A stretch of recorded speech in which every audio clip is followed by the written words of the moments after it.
coming right to the wall.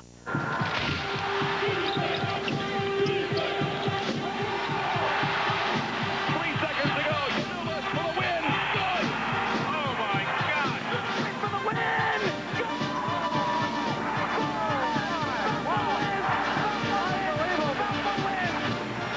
The breathless rush, a joyously careening ride of upset and wonder. Fitting then that from the unknown, the unexpected, comes Cinderella. And the proven pedigree, no stranger to the dizzying world that is the Champions Ball. The Wildcats of Kentucky. The Utes of Utah. 2 teams, 1 national champion. CBS Sports presentation of Prelude to a Championship is sponsored by Honda. Drive the high-performance Prelude and get lucky.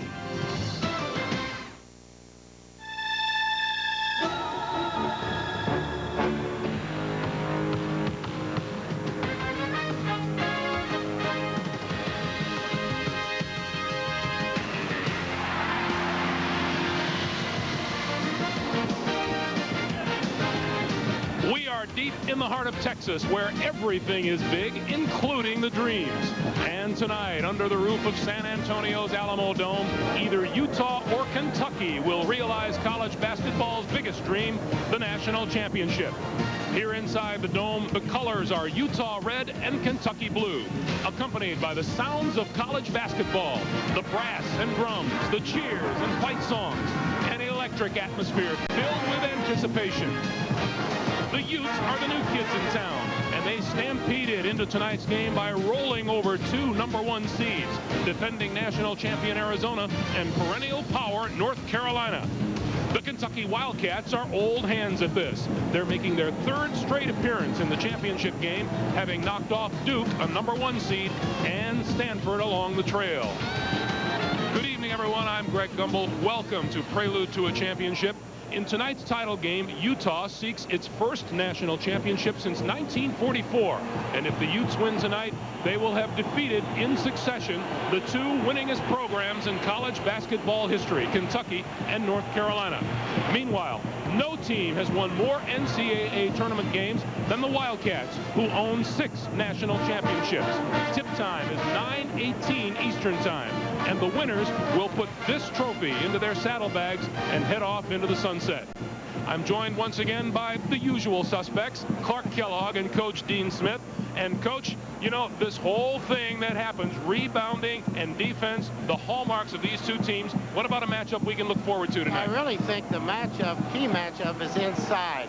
Nazir Muhammad with Kentucky is very skilled, and he can score, and I know Tubby will try to get him the ball very much every chance. Then on the other side of the ledger, Michael Doliev, a tremendous, strong 6'11", 5th-year senior who can score inside, and he really is strong. And then, of course, he can shoot outside as well. All right, now, for the Utah Utes, Clark, there has been a young man by the name of Andre Miller who has been an absolutely outstanding and magnetic performer in the Final Four. He truly has. In him, Utah has a relentless rack-to-rack guy. In open space, he is lethal. He's also garnered 28 rebounds in his last 2 outings. When he's given the opportunity, Greg, in the open court, he could be lethal, and he could be the difference. All right, Clark, we want to update you on a story that broke following Saturday's Utah-North Carolina national semifinal. The Tar Heels' Maktar Jai had accused Utah's Britton Johnson of directing a racial slur at him during that game. But today, Jai said it didn't happen and sent a letter apologizing to Johnson for making that accusation and wishing Utah well in tonight's game. A Utah spokesman said that Johnson has not seen that letter, but that the university and Johnson consider the matter over. When we come back, we will hear from the 2 coaches, Utah's Rick Majerus, Kentucky's Tubby Smith, as Prelude to a Championship continues.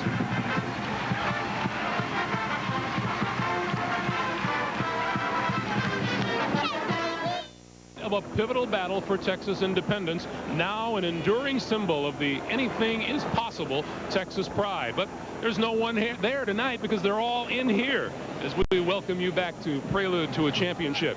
For the two head coaches, tonight's game represents the pinnacle of a career. Each is appearing in his first national championship game.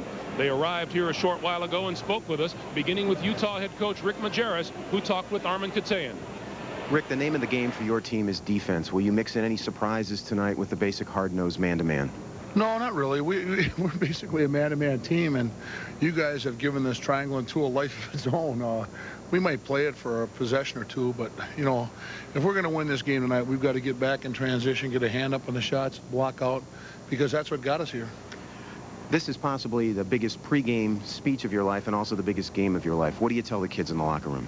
I'm trying to approach it just as I would if we were playing anyone within our conference or even preseason. I don't want to vary it any differently. It's the next game on the schedule, and that's what's gotten us here. I've always been a next game guy, or the game at hand, rather, and I think that, you know, our kids realize where we're at, and I do too, but I don't want to put any undue pressure on them, and I don't think that there's a lot of pressure on you anyway when you defend and rebound. Thanks, Coach. Thank you very much. Now over to you, Michelle. Coach, your team has a chance to win its second national championship in 3 years tonight. What is the mood? What is the rallying cry of this team? Well, I think this team has always been a team of destiny. I think they feel like have felt like underdogs, and it's been a long year for them as far as the changes. You know, knowing that they have been here for the last 2 years and now a third year, especially for our seniors. I'm so happy for them that they were able to get back here and have another shot at a championship. Utah's defense has been so effective in this tournament. How will Kentucky counter it? Well, we're going to hopefully use that against them by trying to get some back doors, some easy buckets. I think reading their switches, they do a lot of helping, so hopefully we can get some back cuts on them and get some easy buckets. Coach, good luck. Thank you.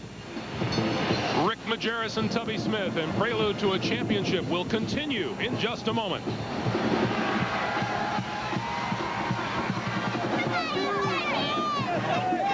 The championship is sponsored by American Honda, maker of fine quality cars, minivans, and sport utility vehicles. They are getting set down on the floor to tip off the grand finale of what has been a very special march to this championship game. Here to call it for us, Jim Nance and Billy Packer. Gentlemen. Thank you. Special indeed, Greg. I'm glad you got your mic, Billy. Yeah, great to be with you. Getting it up. We've got Kentucky playing in the championship game for the third straight year. Utah, meanwhile, hasn't been in this position since 1944. Well, recent memories for these guys, but they're grandfathers that don't remember 1944. Look at Utah's road out of the West, the 3 seed. They beat a couple of 1 seeds, in fact, Arizona, then Carolina in the Final Four. Meanwhile, Kentucky out of the South, they were positioned as 2 seed behind Duke. First they beat UCLA, then the Blue Devils in the regional final, and then the overtime thriller against Stanford. There are some philosophical differences between these two. Billy, tell us what separates them. You'd really have to agree. Kentucky loves to press, and when they do, Utah likes to do what Stanford did, and that is go over the top of the press and then look to attack with the outside jump shot. Utah is the best rebounding team in the country, not by skying, by blocking out and getting the rebounds. Defensive tenacity on the part of Utah is amazing. Here's Andre Miller against Ed Cota. Look at the crossover dribble, and there's the turnover. Kentucky is a team blessed with one of the most versatile players in all of college basketball. Padgett can go inside, and he can go outside with that patented jump shot. One of the things you worry about is your point guard that's not making good free throws, the missing point. Wayne Turner's only shooting 57%. But one thing Kentucky is doing is blocking shots. They set an all-time NCAA tournament record with 42 blocks. Led by Muhammad and McGlure. And, well, the key could be Jeff Shepard. He comes off a career-high 27 against Stanford. This will be his final game in a Wildcat uniform, Billy. Here's the patented play to get him open. You see Turner going to the side. Evans cuts through. A double screen is set. And here comes Shepard out over the double screen for the curl jump shot. A key shot in the ball game that brought him to the championship. We'll see the play right here. Cutting through is Evans. Here you see the double screen taking place, and watch him turn that inside leg to square up to the basket with that patented jump shot. Utah and Kentucky for the national championship. Lineups and game time in just a moment. CBS Sports exclusive coverage of the NCAA National Championship game is sponsored by Oldsmobile, Microsoft, Pennzoil, Pizza Hut, and by Bud Light. March Madness. What a month we've had, and it all comes to a grand conclusion tonight. Kentucky in its third straight title game, and when you do that, you join some pretty select company, including Duke at the start of this decade. UCLA span a quarter century ago.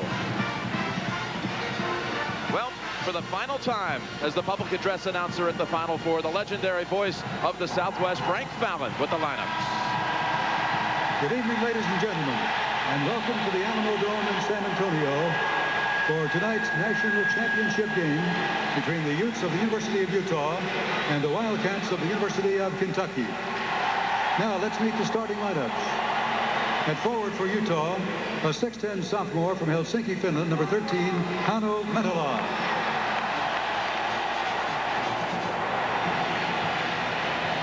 At forward for Kentucky, a 6'5 senior from Miami, Florida, number 3, Allen Edwards.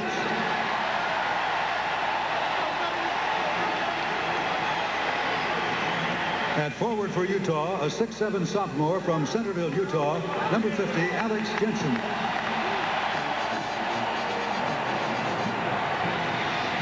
At forward for Kentucky, a 6'9 junior from Louisville, Kentucky, number 34, Scott Paget.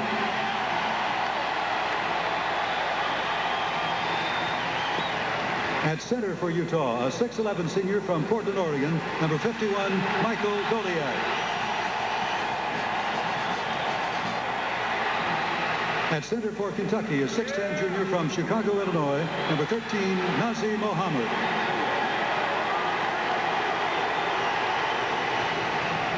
At guard for Utah, a 6'2 junior from Los Angeles, California, number 24, Andre Miller.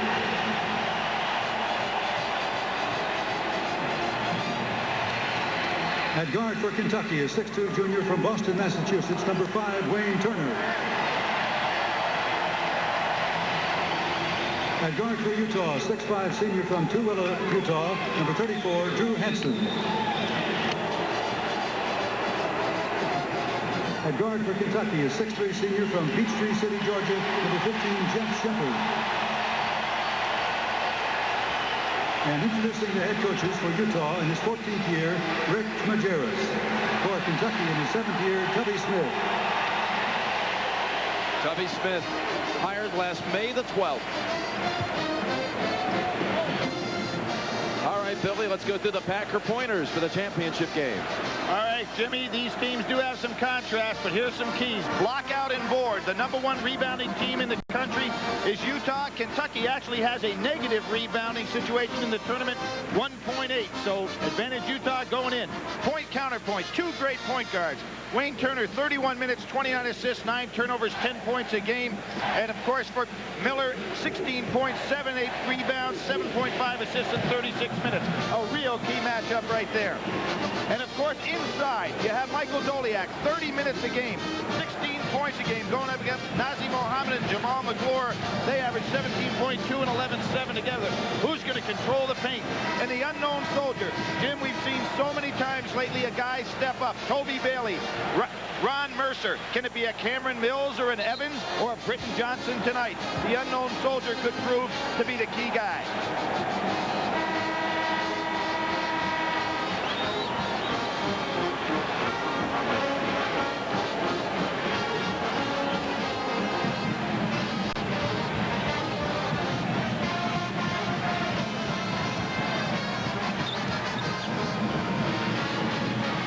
For the 3rd straight year, these two. Jim Burr working his 4th championship game.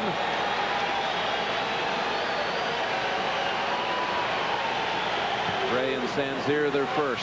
Kentucky in the white. Utah red. What a tournament we've had, and it all concludes here tonight at the Alamodome with Kentucky controlling the tip. There's that point counterpoint matchup. Turner and Miller. Keep your eye on that one. Who's done such a great defensive job on anybody he's covered this year on Shepard. That's a key matchup defensively. Mohammed with Metala on his back. Mohammed with the left hand, and he continues the pace that just had him blazing in the second half against Stanford, where he scored 17. Jim, time and again we see both Doliak and Nazim Mohammed post up in the lane about 3 feet from the rim. You've got to push him out 2 or 3 steps beyond that to stop him. Now we see Doliak getting the same kind of position. Double up Doliak, but he still scores. Jim, the key is the defense, not the offense there. Both centers have got to push their man out farther from the basket than that. That's a simple put-up. Kick out, Edwards, 3. Rattles out, Metola pulls it down. There's that block out that I talked about. Block out and board. Utah does it better than anybody in college basketball. A turnover. Here comes Turner. 3-on-3. Miller cuts off his path.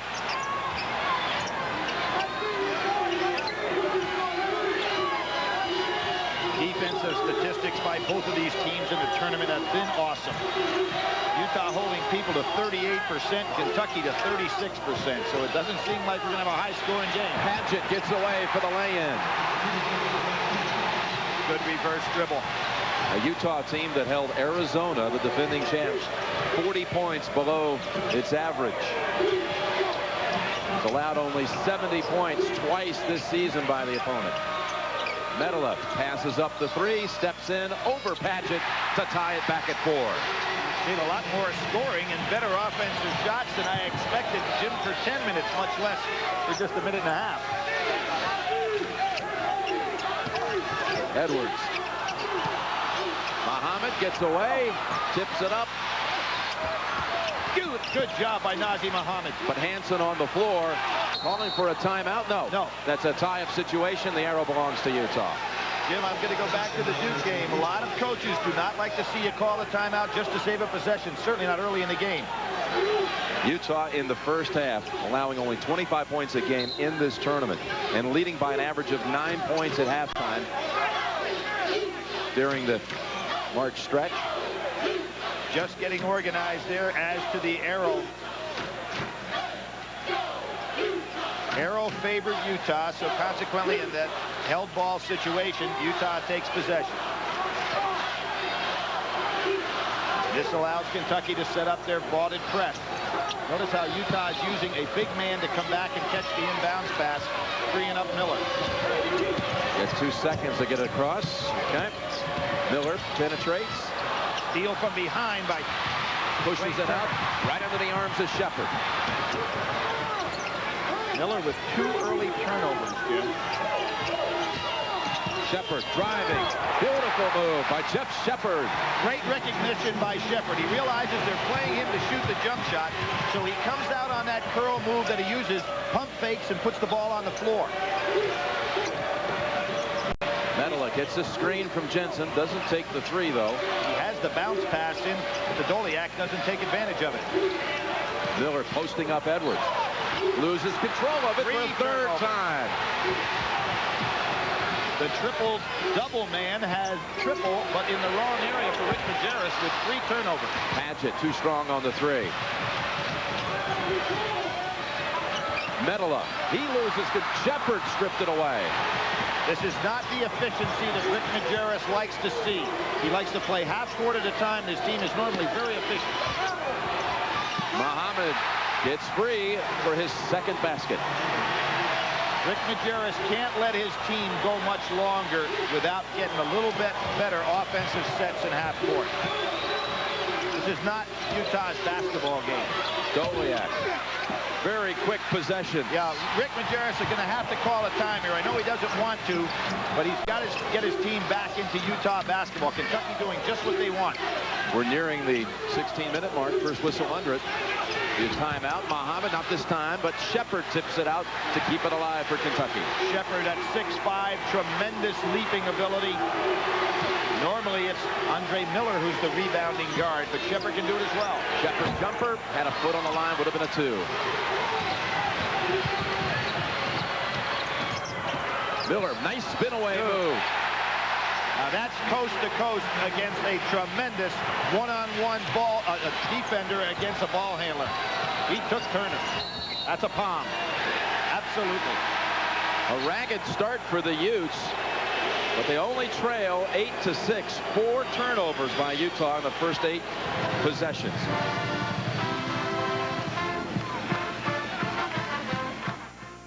Major major point of emphasis this year is on palming the ball. Now watch what happens to Wayne Turner. The reason I'm showing this, it could be a key in the game. Both of these guards love to use that maneuver. See how he's carrying the ball and freezing the defense? The officials in this particular game not going to let it get by. A major call for people to look for later in the game. That was the first Kentucky turnover in over 18 minutes of action dating back to the second half against Stanford. So a message sent to Turner. I'm sure Miller took note also. Absolutely. Both of these guards like to employ that particular technique. It's impossible to defend. Big changes in the Utah lineup. Jordy McTavish is in, handling the ball now. McGlure in. You're going to see that. Two guys in the post for Kentucky. One primarily Doliak for Utah. Britton Johnson, 31, now with the ball. His first play. And now David Jackson, the third sub for the Utes. This unit being a little bit more patient with the ball. Nice speed. Doliak dunks it over McGlure. That's what Rick Majerus wants. Now, he was waiting for that TV timeout, Jim, but he knew he had to get one to get his team back to Utah basketball. McGlure wanting to make a move. Yes. Tremendous move for Tubby Smith. To get Jamal McGlure to come up with a big offensive play is a real bonus for Kentucky. Here you see Doliak. McGlure tries to fight over the top. He gets caught on the wrong side. Too late. Doliak does a good thing by going for the dunk instead of putting it up on the glass. And here's Jamal. The Canadian goes in. Nice scoop shot. Great step to the basket. McGlure, you can just see his confidence rising in this tournament alone. Well, Jim, remember the left-hand hook that he made against Stanford, a key play for Kentucky. Hashimu Evans for Kentucky. Perhaps the most dangerous sub on either side in this game. Well, certainly the most consistent. And the thing that makes him so good, Jim, coming off the bench, he can play any one of three positions defensively, and he's not afraid to go down inside and rebound with anybody, regardless of size. Three subs back here handling the press for Utah. McTavish now goes long. Let's see how they handle the press with Miller on the bench. Well, they've got a freshman handling it, and that was trouble against West Virginia. Trouble for Utah. Britton Johnson doubled up. Gets it over to Jackson.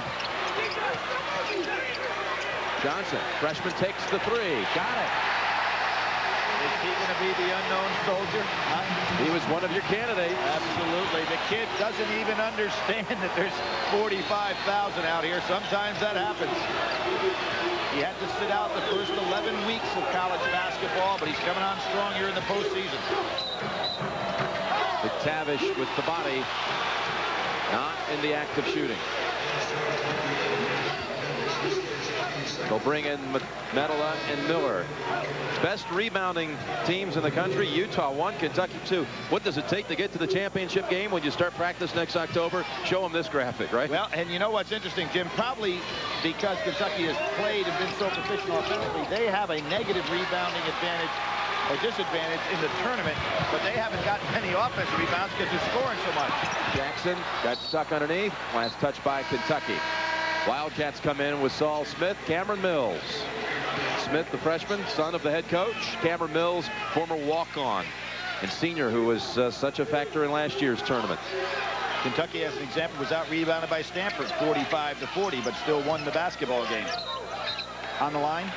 Back foot on the line for Britton Johnson. Give Evans a lot of credit there. Good, hard-nosed defensive pressure pushed him out.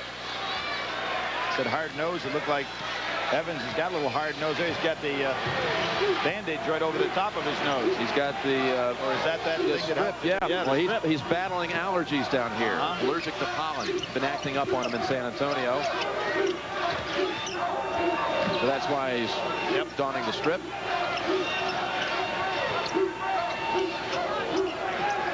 Evans takes the shot over Metala. Miller comes in, crashing the boards, and Utah runs. Good job by Miller to recognize what's behind him. Jensen inside, and McGlure gets the first swat of the game. 43 blocks for Kentucky in the NCAA tournament. Breaking the record of UMass as a team block record in the NCAA back in '96. Jensen, I mean, there was no one within 10 feet of him. Mental breakdown. And Utah has the lead for the first time.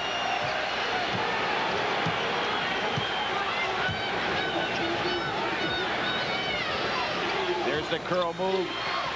Shepard takes Second time tonight. Shepard penetrates. Rick Majerus and staff love to look at film so much, and I'm sure they had their players aware that he's going to come off that curl and take the jump shot, and Shepard really crossing him up here twice early on. Fifth tie in the game's first 7 minutes.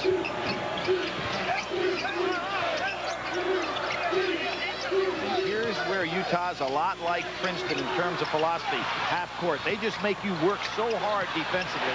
Alamodome. The possession almost got away from Utah, but it ends up with the Medela basket. Medela now banging bodies with McGlure inside. Mills wanting to feed it to McGlure. Mills will find out that Jensen's a fine defender. He'll have a hard time hitting anything except the outside wide open jumper, which he gets. Utah boxing out underneath. Up high. Johnson snaps it out. Jackson three.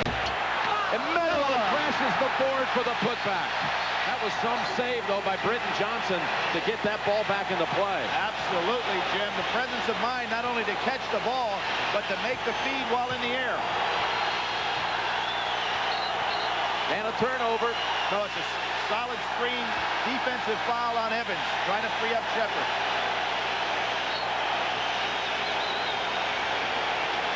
There is Johnson, the catch, the flip out. And watch, Hanno Medela was all the way at the top of the key when this shot went up. Nobody blocked him out.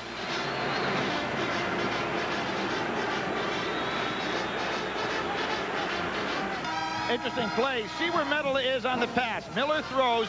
Johnson catches the ball as he's spinning, has the presence of mind to feed back to the outside. And here comes Medela, the man that was equal to Miller on the pass, down with nobody blocking him out to put it back in to put Utah ahead 17-13. That was quite a finish by the man from Helsinki, Hanno Medela, with 6 points for Utah, and the Utes out-rebounding Kentucky at the start 9-2, one of the Packer points. What's new, Jim? This team fundamentally so beautiful to watch with their rebounding techniques.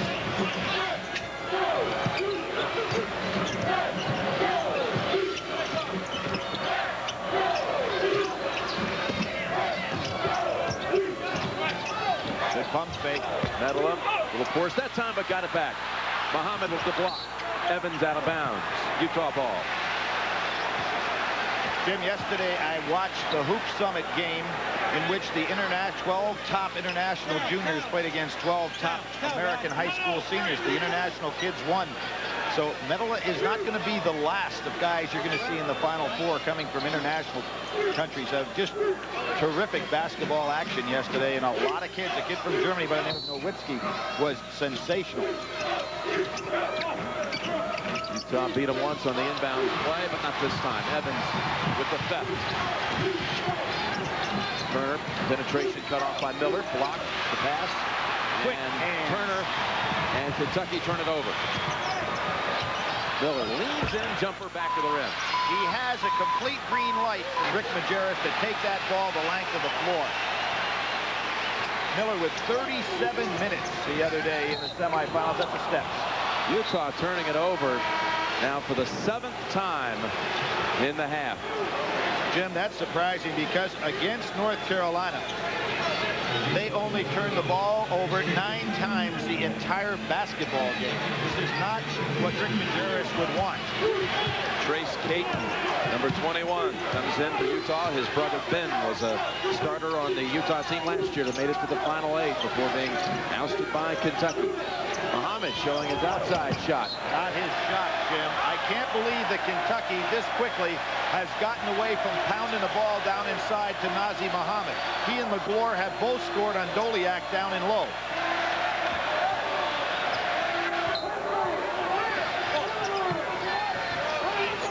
Again, big men bringing the ball up the court for Utah, altering the press. Medela. Some matchup with Padgett. Another whistle. That's on Miller. Yep, Miller on a screen away from the ball. His first. Rick Majerus screaming to his team, move. He wants that motion offense to really be working, making Kentucky use about 20-25 seconds of hard-earned energy to defend them.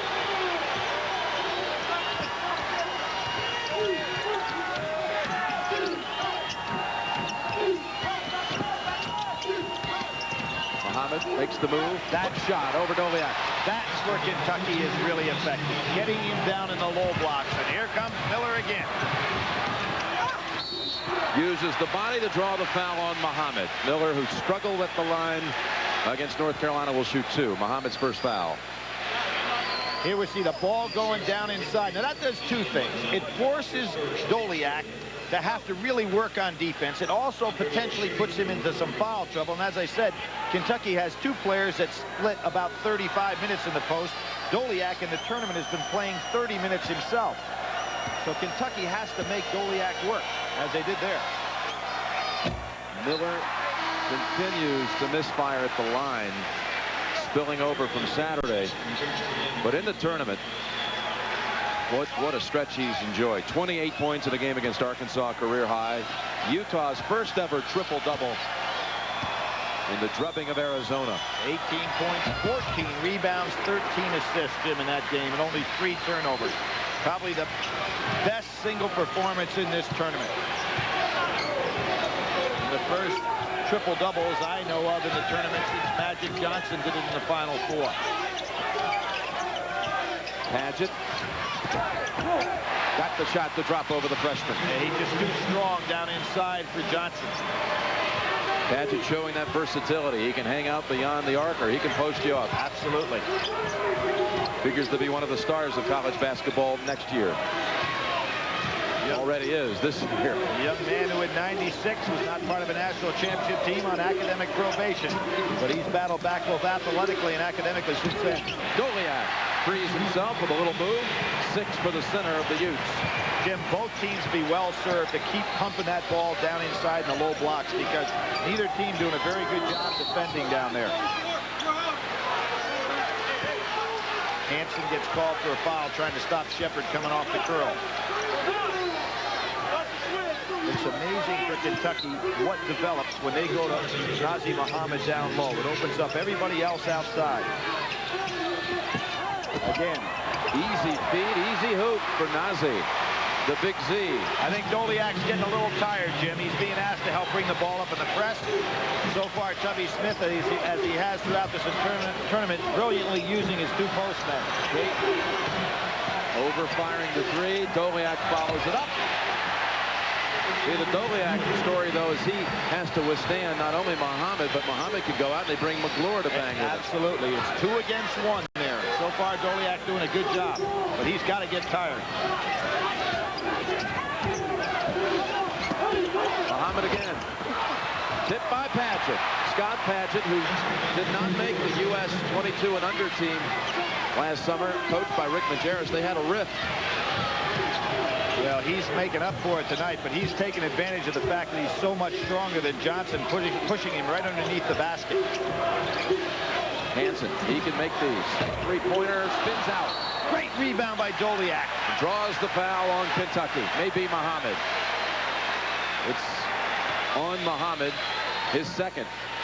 Well, notice inside, shot goes up, but here's where Padgett is just too strong. Johnson has got to put a body on him, keep him away. Biggest lead in the game on either side has been 4. A Ute lead of 1. Jim Nance, Billy Packer from the magnificent Alamo city of San Antonio. Field goal percentages are up for these 2 defensive powers. Look at the rebounds, though, Billy. That's startling. 15 for Utah, 3 for Kentucky. Well, as I said, it's surprising, and there's a reason, because they've been so high scoring in this tournament, but Kentucky has not rebounded during the tournament like they did in regular season. Utah continues to be very solid in that area of basketball. Doliak sits. Billy, you said he looked very fatigued. Oh, he was. He could hardly walk off the floor, but he gives Rick Majerus everything he could ask. Now let's see whether they can withstand it. Metal will have to go down inside and play McClure. Metal has had a fantastic start for Utah. 6 points and 7 rebounds. He was an exchange student here at San Antonio Churchill High School back in 1994, but ineligible to play Texas high school ball because he was on the Finnish junior team. That broke Texas rules. Jim, the first time I ever saw him play was against both Wake Forest and Arizona. He didn't have a lot of stats in either one of those games, but he put the ball on the floor, and I said, this kid is really going to be special. And he's showing that he is. Showing his stuff here, and blocked by McGlure, and a whistle. McGlure can't believe it. That was a good break for Utah because Padgett did a fine job coming over, allowing McGlure to be in a position to block this shot. Now watch Padgett come over to help out. Reverse move. Padgett comes over from the weak side, and that puts McGlure in perfect position to block the shot. Doesn't quite get it. Medela to shoot 2. He signed with the Utes after both Rick Majerus and Jeff Judkins, his assistant, came to Finland to try to talk him into playing for Utah. So that was quite a commitment. He had visited Cal Berkeley also, and Carolina had offered a visit, which he never took. Medela gives Utah the 3-point lead. Kentucky has not made a 3 in this game, and that's something Utah took away from Carolina on Saturday. They've taken it away from everybody, holding people down on 25% from 3 in this tournament. They're not giving you many good looks. Yeah, Kentucky's 0 for 3 from behind the arc. Shepard up and over Medela, but comes up short. Hands straight up. I thought he fouled Shepard on the play. No call. You can always tell if guys are really concentrating on the game. They don't gripe at officials' lack of calls. They just go play basketball. One of the things that really hurt North Carolina on Saturday. Johnson lost control of it. Turner driving all the way. Wayne Turner. Jim, we've got 2 point guards that can really finish. We saw Turner do that constantly against Duke University. He can take that ball the length of the court, as can Miller.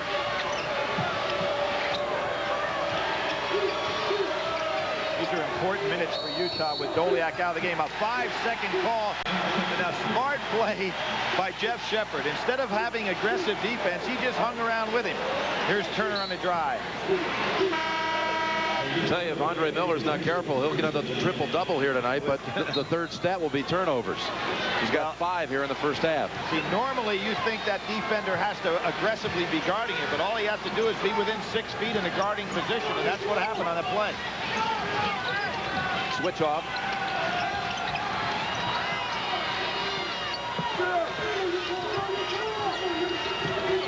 Boy, good hedge moving on defense by Utah. Padgett steps back for the 3. As good a look as Kentucky could ask for. Ahead Miller. Jensen at the other end. And Utah is in front by 3.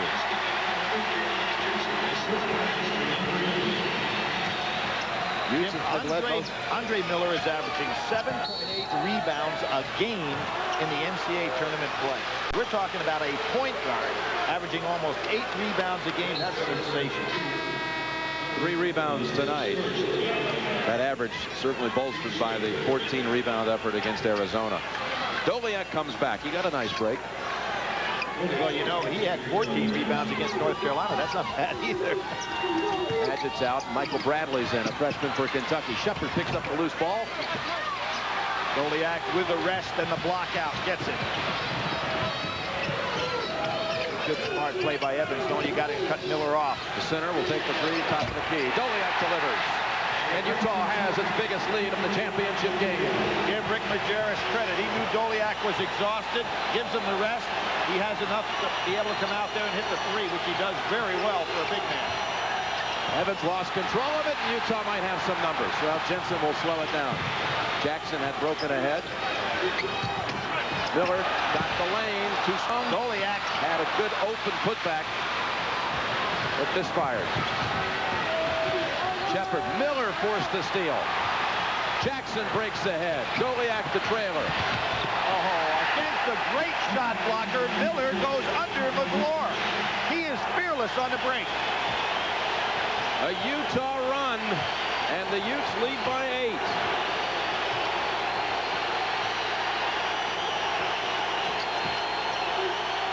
Shepard. Wide. Ahead again, it's Jensen. And 1. Jim, you have to ask why. Kentucky's game against Utah is to go down inside and make Doliak work defensively. They're not doing that. They're playing kind of like North Carolina did in a frenzy. Really out of sync is Kentucky. Beautiful hit-ahead pass. Young man who was on a mission for 2 years comes back, played as a freshman, put that one in without trouble. David Jackson with the assist. Here he is, Alex Jensen. Rick Majerus believes, had he been here either one of the last 2 years while he was away on his mission to England, he thinks they would have been in the Final Four with him. Now, Jim, remember the fact that Kentucky has knocked out Utah the last 3 times they played. 93 in a rout, 96 in a rout, 71-01, 97 in a semi-rout, 59-72. So, but the Utah kids say, hey, they aren't the same players that we played against in those previous years. Johnson in for Jensen. That's a deceiving score last year. It was a tie game with 4 minutes to go. Then Miller hurt his hand and did not return. Hook shot, McGlure. The season is just ending too fast for McGlure. He is absolutely in stride here in the tournament. Miller again, wise decision on his part when he saw McGlure there at the end.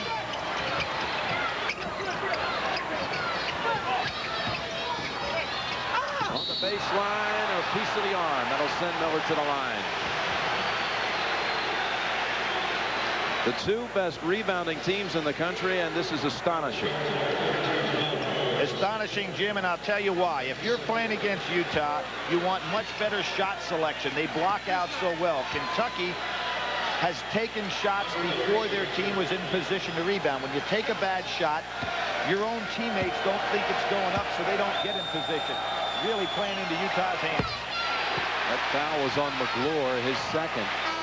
So McGlure and Muhammad with 2 each. Padgett comes in for McGlure.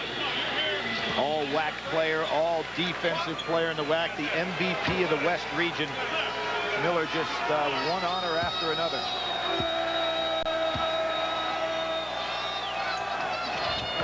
Got them both. A double-digit lead for Utah. It's time for Kentucky to think inside, but when I say that, I look out on the floor, and neither Nazr Mohammed or McGlure in there. It's Bradley, so they almost have to go outside. Funny lineup in the game at this time for Kentucky. 3:47 to go without any of their 2 key postmen in the game. Padgett. Soft hook.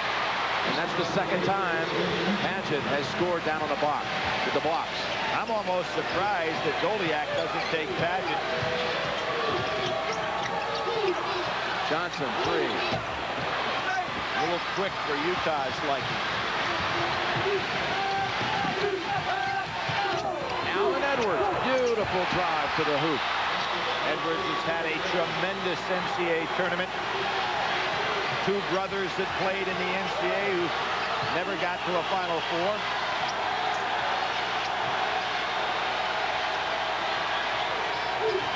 Three minutes to go in the first half. Doliak in the lane, and Bradley pushed off. And there again, we see posting up down in the paint, 3 to 5 feet away. And here's that slashing drive. Great play by Edwards. Kentucky probably will play without having Bradley in the low post now and try to get the slashing plays of Edwards and maybe even slide Padgett down in the low post. 2 for Doliak. Doliak was born right here in San Antonio. His father an orthodontist in the military, and he was schooled here in San Antonio also. Doliak was asked yesterday, what's it like playing for a coach like Rick Majerus, who's always firing off all those funny one-liners? What's it like in practice? He says, oh, we get a lot of the one-liners in practice, but they're not funny. He's shooting 85% from the line in the NCAA tournament, over 80% from the line during the course of the season, so a very good free throw shooter. A lot of subs in for Utah. Jordy McTavish has come back, number 11. You get the feeling that Tubby Smith may want to try to wear this team down right before the half because he doesn't have a normal lineup out there right now. Paget. He's got Medola on his back this time. Cameron Mills fouled on the drive. And this helps Kentucky. Mills 20 for 21 on the year from the foul line. Kind of guy you want to get on that line.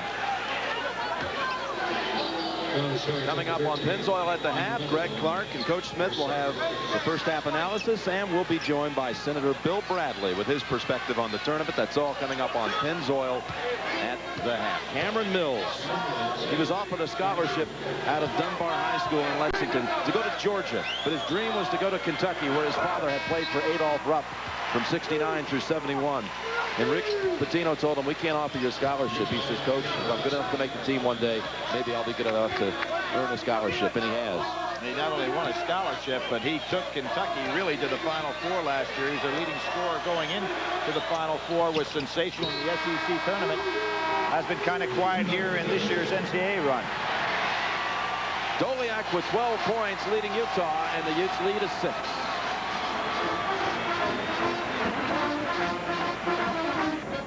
And David Caruso, Michael Hayes is here to watch the championship game. Kentucky's third straight championship appearance. Utah's first final since 1944. A Utah team that had actually entered the NIT, lost in the first round to Kentucky. And on the way home, they had to sub at the last minute for an Arkansas squad that had been in an accident. And Utah went on to win that national championship in 44. They returned to this stage for the first time tonight. And another turnover by Miller. Half-court zone trap. Big turnover by Kentucky. They had advantage. Good half-court zone trap. Utah had Doliak underneath. Johnson. Oh, great play by the freshman. What a half he's had. 5 points for Britton Johnson. Jim, he almost saw the pass to Doliak, and then Evans did a great job. A very smart defensive play. Took that pass away. I think this is a big advantage right here for Utah to have Bradley in the game in these closing minutes, because they aren't able to occupy Doliak on the defensive end of the court with Bradley in the game, as opposed to having Nazr Mohammed or McGlure in there. Kentucky now 0 for 6 from 3. Kentucky playing a zone right now. This kind of helps Utah as well, because it slows down the basketball game for them.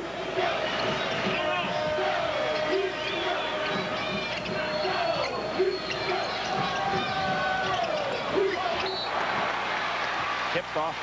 Good job by Cameron Mills. Tip off Johnson's hand. You know, you showed that tournament summary, Jim. 9 of the last 11 winners of the NCAA championship have played at least 11 games against the field. Kind of surprising. This year, Kentucky came in 11-2. Utah just 3-2. Very sparse amount of competition. It really is. Against tournament teams. That's a 20 charge to Utah. Let's check the Microsoft data bank. And Utah won the championship in the 5th year. Oregon and Wisconsin, Stanford, and Wyoming, then Utah, 1944. The Tall Firs of Oregon, the first champions ever of the NCAA. And Arnie Farron, who we have seen around town, was the most outstanding player in that championship run. Scored 22 points in the championship game. He looks young enough today to still be playing out there. I know he's very proud of this Utah team. 3-time All-American from Utah. Paget, hook shot, strong, Miller.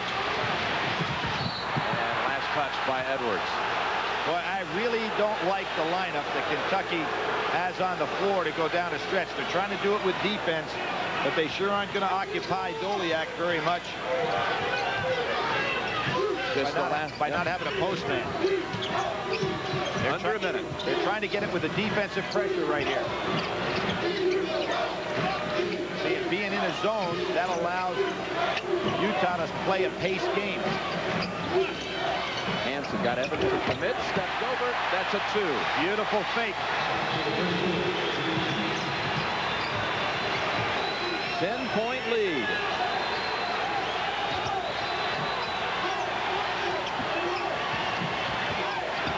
How about that defensive play by Hansen, beating the shooter right to the spot. 2-second differential on the clock. Switching out front. Edwards Found the lane. Somehow it bounces out. And there's that freshman Johnson again with a rebound. 6 seconds in the half. Miller looking for help. Hansen with a second to go on the run. And we come to the half with Utah in front by 10. Jim, no team has ever come back for more than 8 points to win a championship game. Loyola Chicago, the only one ever to do it. 1963, the biggest halftime deficit ever overturned. But they have been the comeback Cats. Can Kentucky do it again? Let's go over to our colleague, Armin Katayan. Rick, you're pounding them on the boards. Can you prevail playing this kind of game, including the turnovers? Well, our post defense is not good. We've got to do a better job on post D, and we've got to do a little bit better job on helping out onto the curl. We've got to bump that curl a little bit better. But I like our enthusiasm. I like our presence on the fast break. We're playing with confidence, and we're looking to attack. We must continue to do that. I think we're making good decisions. Our ball rotation is excellent. Thanks, Rick. Jim? For at least a half, there is a Cinderella in San Antonio. Will it hold up? Utah 41, Kentucky 31, and CBS Sports exclusive coverage of the NCAA Men's Basketball Championship will continue after this message and a word from your local station. CBS Sports exclusive coverage of the NCAA National Championship game is sponsored by Dockers Khakis, Nike, Mountain Dew, and by Goodyear. It has been said that all the gold and silver in the world isn't 1/10. 49 Kansas City, Missouri, 64141-0949, or call 913-236-9400. Applications will be available until May 1st and must be received by midnight, May 15th, 1998. Tickets will be sold by random drawing of applications. This message provided by the NCAA. So, you want to play sports at an NCAA Division I or II school? You must be certified by the NCAA Initial Eligibility Clearinghouse. Get one of these student release forms from your coach or guidance counselor. Fill it out and send it to the clearinghouse. Remember, if you're not certified, you cannot compete as a freshman for NCAA Division I or II. Want to play? Know the rules. For more information, call 800-638-3731. Utah 41, Kentucky 31 at halftime. Mountain Dew presents the Coach's Edge. Jim, both of these teams have been very effective feeding the low post. It's just that Utah seems to want it do more often than does Kentucky. Here you're going to see a very fine play by Utah, isolating Doliak down and low. McTavish is going to hit him with the ball. He has already sealed McGlure and scores. Now you can see what happens in real life. Ball goes swinging over to the side, just what Rick Majerus talked about. Doliak seals McGlure. McTavish sets up a passing lane. Now watch what happens right here. Look at the spacing by Utah. Not a player in the way that can help out against Utah's Doliak at all. And we'll return to San Antonio after this message and a word from your local station. You're watching CBS Sports exclusive coverage of the NCAA Men's Basketball Championship. Bell returns to CBS. Welcome home. Your Ford dealer is on. Time to check the midterm grades here on the Packer points, and the rebounds are certainly significant in the first half, Billy. Well, it's amazing. Block out and board, big advantage, 24-6. That's hard for me to believe. But Utah are certainly getting point, counterpoint. Again, Utah, Miller having the fine game right here. Outdistancing Turner. 2 against 1. McGlure and Muhammad basically close in points, but Doliak more than holding his own. Another advantage, Utah, the unknown soldier. It's a freshman again, fans, coming to the front. Johnson had a very good first half. And Jim, one of the things I want to point out in these field goal shooting percentages, only one team has shot over 40% in the last 12 games against Kentucky. That was Duke with 49%. Utah is shooting 57%.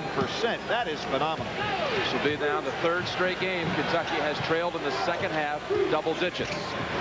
And a steal by Miller to open the second half. Kentucky was down 17 against Duke. Second half, 9.5 to go. Down 10 in the second half to Stanford on Saturday. That was a steal from behind by Miller. He did not quit on the defensive end. Alamodome. That partially blocked by Padgett. Padgett out here waiting for the jump shot. Doesn't get it. To me, the answer for Kentucky is to go back down inside and establish the low post offense. This gives Doliak a chance to rest. 8 on the shot clock. Padgett sets up Turner. 3-point shot. And Doliak had the position on Muhammad. Block out and board, Jim. You saw the block out. Nothing fancy. Just put a body on a man and then get the rebound. They really don't even jump that high to go up and get the rebound. They're just putting the body on people. Best rebounding team below the rim, says Rick Majerus. We're not the best rebounding team. We're the best blockout team. Look at Miller. And that's goaltend. 2 points. Muhammad on the goaltend, pinning it against the glass. And Jim, I think that shot would have been a little bit short. The referee, of course, doesn't call goaltend if it had no chance to go in, but it had a chance to go in. But you can see right there the ball on the way down. Utah's largest lead. Padgett. They go backdoor and alley-oop to Padgett for 2. Good back screen by Shepard. 10 points for Padgett. Kentucky down 10. Notice the high screen by Doliak here to rub Turner off. Miller didn't need it. Trying to set up a little game inside here. Doliak and Muhammad. Padgett's going to have to be careful, looking to double down on Doliak so soon because Metalah can hit the outside shot. Miller drives past Turner for 2. 11 for Andre Miller. Jim, it's the first time that Turner in this tournament has been overpowered by his counterpoint point guard. Miller is very, very strong.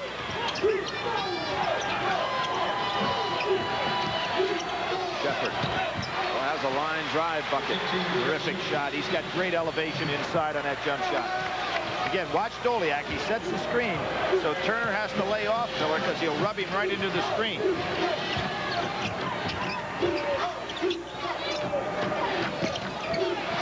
Bouncing it inside and out past the reach of Doliak.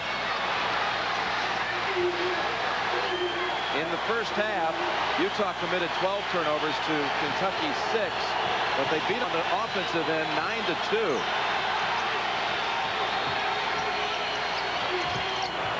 Nice little two-man game inside with Padgett and Edwards. Develops nothing. A hold on Hansen, trying to stay with Shepard. Kentucky comebacks this year, and really the ones that are memorable have been the last 2. The third, if it should happen tonight, would be the sweetest of all, though. Tubby Smith doing that great job in that comeback against Duke with tremendous defensive intensity. See, Miller is helping out inside now even more. See, there he is. Yep, right out of the arm. And the reason he can do that is Turner is not a good jump shooter. So Miller, so smart in there, getting positioned defensively. Metalah had left his feet.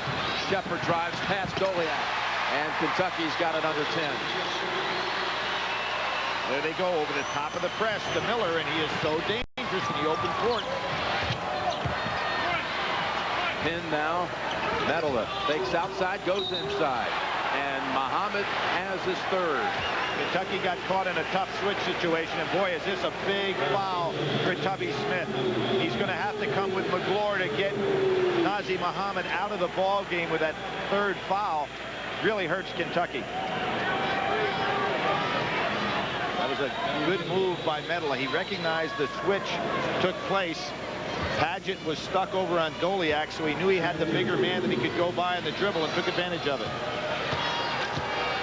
Metalah says his favorite athlete in any sport is Timo Solani, the hockey player from Finland who plays for the Mighty Ducks. Jackson and Jordy McTavish in for Utah, and Evans for Kentucky. And Billy, we just received word prior to the game that Adolph Rupp's widow passed away last night in a Lexington hospital at the age of 95.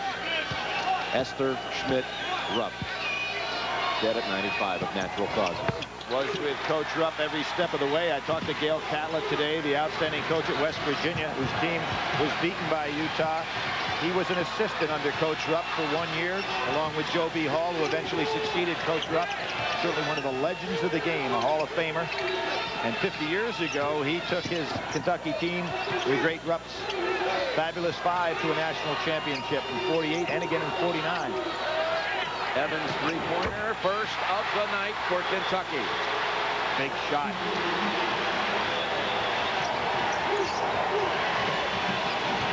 Miller getting well-deserved rest. Rick Majerus, knowing that Kentucky's going to be in for a run, wants to make sure he has his point guard with some legs under him. Well, there is some kind of battle inside between McClure and Doliak, and a 3 answered at the other end by Medela. Such a versatile performer. He and Padgett both can step outside or go inside. McClure, not this time, and last touch by Utah. Did you see, Jim, even on that missed shot, Utah had 3 men in inside rebounding position. Kentucky 0.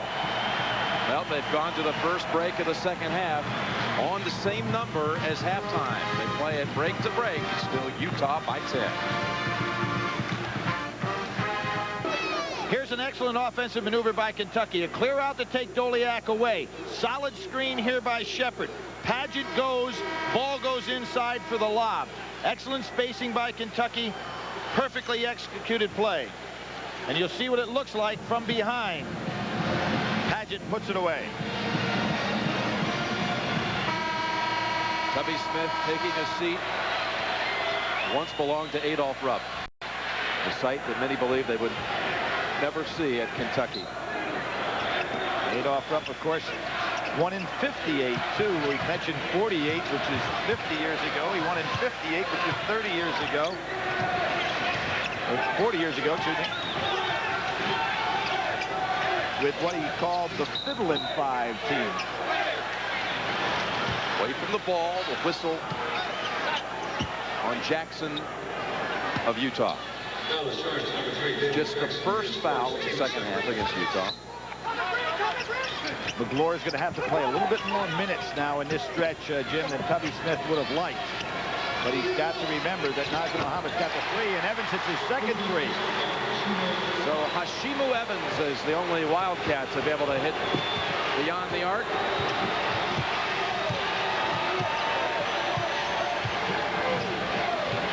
Evans' big scoring game was 20 against Arkansas this year, so he certainly is capable of coming up with some big numbers off that bench. There you see that spacing again by Utah. Try to keep anywhere from 8 to 15 feet between offensive players. 4 seconds on the shot clock. Miller steps back, fires the 3, tipped over to Evans. Pretty nice block out by McClure. Way short on a 3. Britton Johnson pulls it off the floor.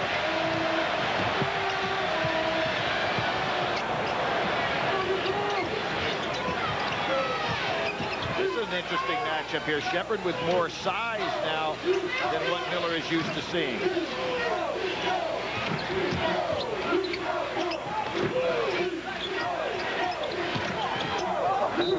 Driving, power move, and a charge on Medela. Jim, there was a case where Jackson was being played by McClure. He was a little bit too impatient when he fed that ball into Medela. Medela goes inside. It's big against small. The small man gets better position. Smart play by Edwards. Third, Billy, on Hano Medela. Now we have 2 key players, one on each team, with 3 fouls that are serious problems in the substitution pattern for both coaches. Doliak returns to the Utah lineup. Utah with a lead that had reached 12 at one time in this second half. It's now trimmed to 7, and Kentucky looking to make another dent. This is a very big team now that Utah has on the floor.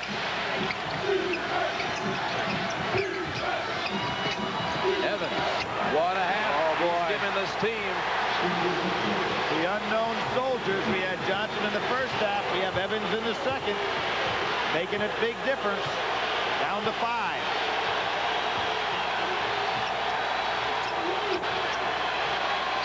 I really like the lineup on the floor here for Kentucky.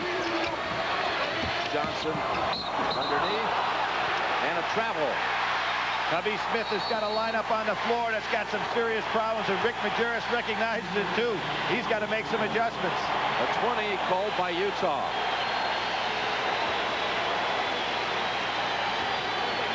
Sunday, May 3rd, experience the saga that begins where the last Don left off. The most anticipated television event of 1998, Mario Puzo's The Last Don 2 on CBS, May the 3rd.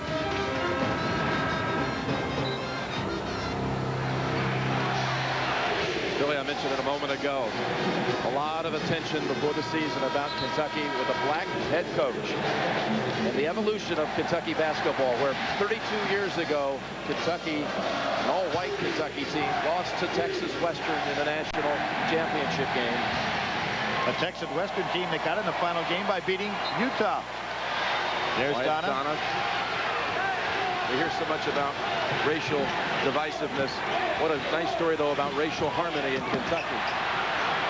Absolutely. There's the pass by Turner. Goliak seeing the play very well.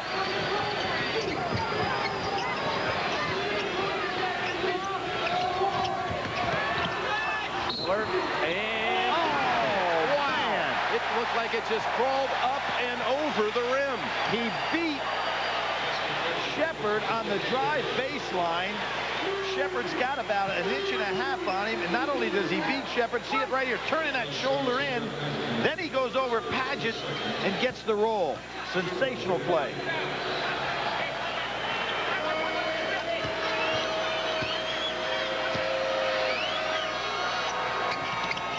Way short, but and another rebound.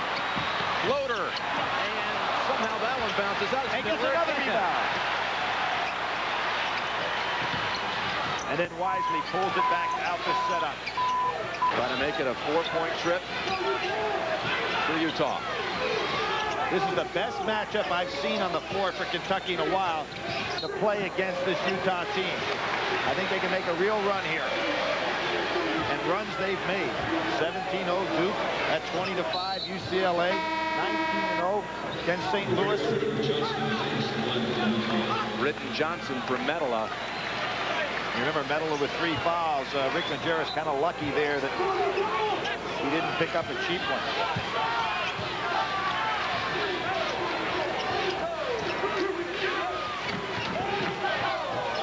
Turner back on Miller. 5 on the shot clock. Utes don't look like they're aware of it. Hansen with 1. Saw it. Got it off in time and snagged out of the air by Paget. Paget gets set. He loves that shot. Oh, he does. And Turner set him up perfectly. You can feel the run.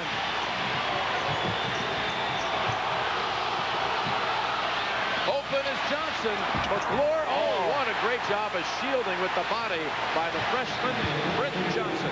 And that's against a tremendous shot blocker, Jim. He really did. He double-clutched that one. Shepard challenges inside. Doliak and Shepard both tipped it. I think Shepard gets credit for it. 54-50 Utah. Doliak kind of slow getting down the floor. Remember how far he was in the first half. A block this time. Send Jensen to the line for 2.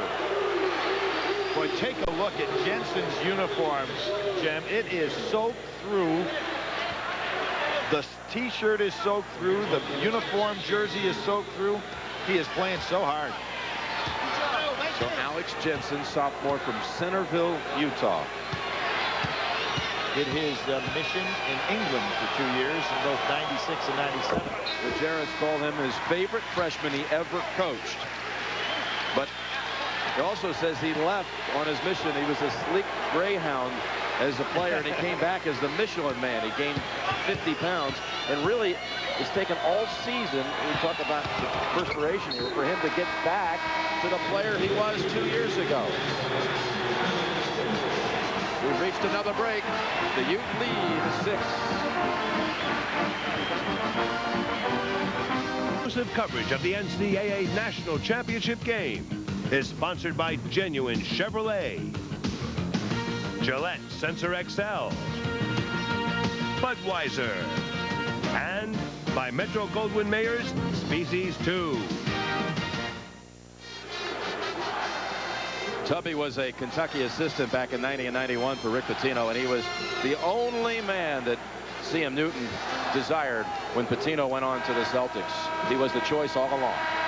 Jim, when you talk about racial harmony, let's tip our hat to C.M. Newton. You remember he went down to Alabama as a head coach. He had played for Adolph Rupp at Alabama. He recruited Wendell Hudson, who was their first black player at the University of Alabama in the SEC. He was the first coach ever to start an all-black team in the SEC. He comes back to his alma mater at Kentucky and hires this man right here, who he said he was his one and only choice. Remember when he hired Rick Pitino, he went up to see Rick and said, Rick, come down here. We've got a mess on our hands and fix it. Pitino did that, and Tubby is continuing the great legacy.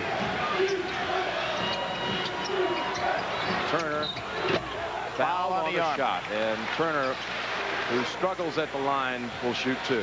Now, Rick Majerus is a tremendous teacher, and one of the things that he does not want his guards to do is to try to block the jump shot, merely get the hand in the face. That time, Miller was a little bit too aggressive. And we talked about Turner's foul shooting woes, Jim. Let's see what he can do here.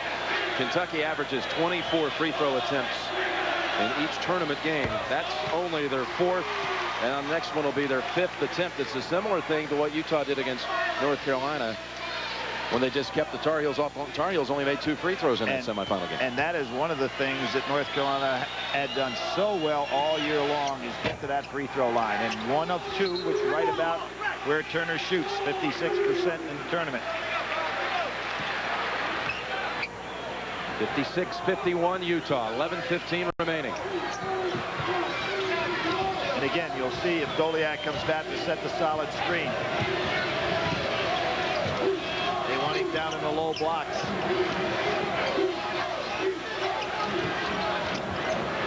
Johnson waited for Doliak. Good cut by Johnson. Doliak blocked by McGlure. You know what? Doliak made up his mind that time. It was not a smart play, even though he may be a pre-med student. He was better off. He predetermined he wanted that shot. McGlure adjusted beautifully. Edwards slices in, blocked by Doliak. Doliak walking down court is 4 on 5 now, and here he comes, just crossing half court.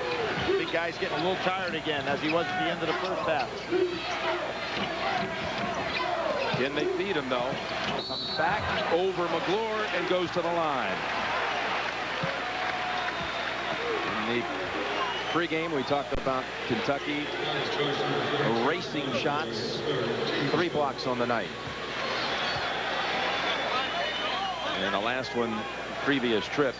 Then they had 14 blocks against UCLA. It was 6 apiece for McGlure and Nazir Muhammad. There was good timing by McGlure on that one.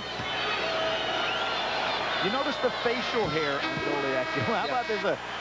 You know, Rick Majerus, hey, he lets them have facial hair. Tubby Smith says, no facial hair on my ball club. So different contrast of coaching techniques right there. But Doliak's got the little gold tee. Well, that's Medela has one. There's a story there. After the selection show, they decided that night they wanted to do something a little different. And they decided they're all going to grow a goatee and not shave it off until they lost. His parents, Doliak's parents. And Marge enjoying this Utah 7-point lead. Kentucky still not looking to get that ball to Nazir Muhammad at all. They've got to force Utah to play him in the low box so they can get some shots outside. Edwards really wants it, and he gets it. That's a good offensive maneuver, because Hansen is a fine defender against the dribble. Under 10 minutes to go. And a 5-point Utah lead. Kentucky's been playing games up in the high 80s, Jim, so you can see this is Utah's style of basketball. Going the other way. Is that on Miller? That would be his third foul. He's got to be real careful. Near the conclusion of every NCAA game, every tournament game, we select the genuine Chevrolet most valuable player from each team. To date, Chevrolet has contributed $6.5 million. Third on Miller. Now he has to be careful. He's up against Evans. I think Kentucky should get Evans the ball. Let him drive on Miller. Nazim Muhammad had 8 points the first half, none in the second half until now. Nazim Muhammad. Tremendous hands by Nazi. That ball was thrown at his kneecap, and he still recovered. Down to 3, from 12 to 3. Goliath open. Miller helped clear the way, missed the chippy. Huge miss. Sign of a tired player, Jim. You always come up short. Yep. Edwards can tie it. Kentucky saves it for a moment, and Hansen for Utah secures it.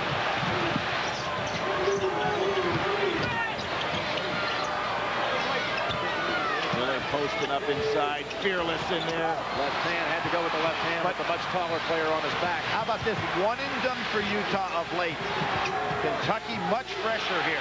Padgett to tie it. And Medelik crashes for the rebound. Goliath walking up and down the floor now. About 20 seconds away from getting to that under 8. And a whistle at that point would give him a timeout. An official timeout. Goliath inside again. Outside. They call the foul.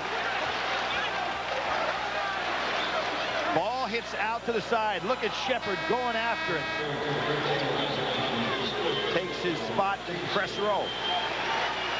He didn't have a credential, though. Throw him out of here.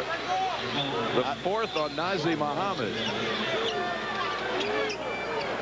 How about that, Billy? Well, that hurts Kentucky because of his great offensive ability inside. But McGlore's had a fine game. And this is just another fresh leg going against Goliath, who's really getting tired. Medela squares up for the 3, hits the side of the board. Jimmy made a mistake. You know what he did? He looked down to see if he was beyond the three-point line. You've got to have a feel for the three-point shot. When you look down, you lose your concentration on your jumper. And he was really off on it.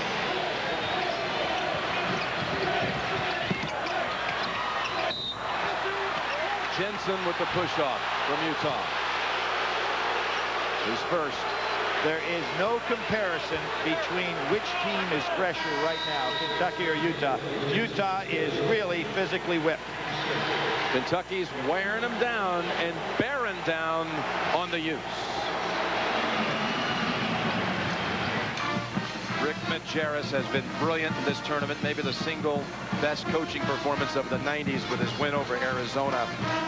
In his 9th year with the Utes, he's been living in a hotel ever since he took the job out in Salt Lake City. Says he never wants to have to make his bed. So, likes the room service. Yeah, you got it all. Why would you need a house? He turned 50 last month, and that's his lucky sweater. He's worn it every game this season. His manager's #1 job when a game ends is to take that sweater and go wash it. His sisters look on. And of course, this is not the first time Rick has been on the bench for a Final Four. He was in 1977 on the bench as a key assistant with Hank Raymond's for Al McGuire's championship run. Cameron Mills got the tie. Cameron Mills. Terrific outside jump shooter. The senior now playing with some confidence. 58-58. It's a 7:20 game. And Shepard off and running. Miller better not foul him. Shepard's a great finisher. And now Rick Majerus taking a quick timeout. He wants to take this crowd out of the game and slow down this momentum. But you can feel Tubby Smith finally got the lineup that he wanted on the floor, Jim, about 3 or 4 minutes ago.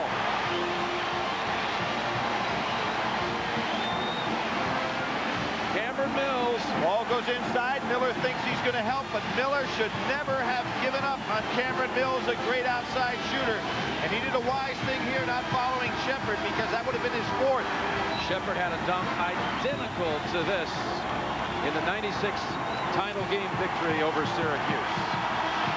And Kentucky has stormed back from 12 down in the second half. A 9-point run the last 3 minutes. We talked about their runs in the tournament.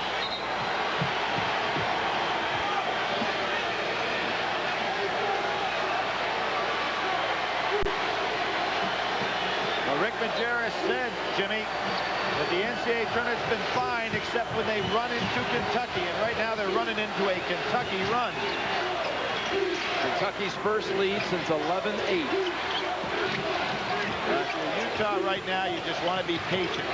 Make sure this possession leads to a good shot.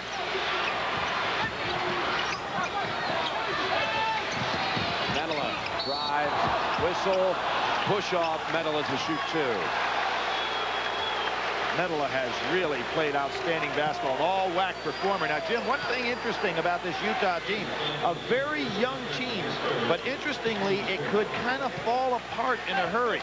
This young man has been offered $750,000 to go back to Europe to play. He says he's coming back to Utah, but certainly you can see the European professional leagues would like to have his services. Individually, he has one goal, and that is to be the first Finn to ever play in the NBA. And I talked to him yesterday, and he said there's no way I'm signing any European deals, because the best way I can make it to that ultimate goal is to come back to Utah and play under an incredible coach that can certainly continue to develop his talents.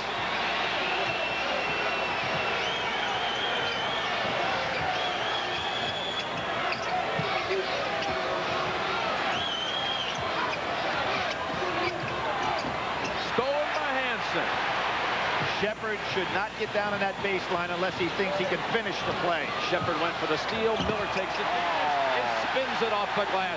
Utah's back in front.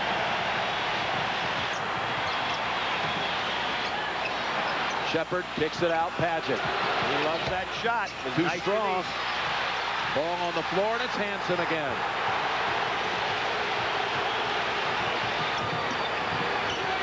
A March Madness we'll never forget.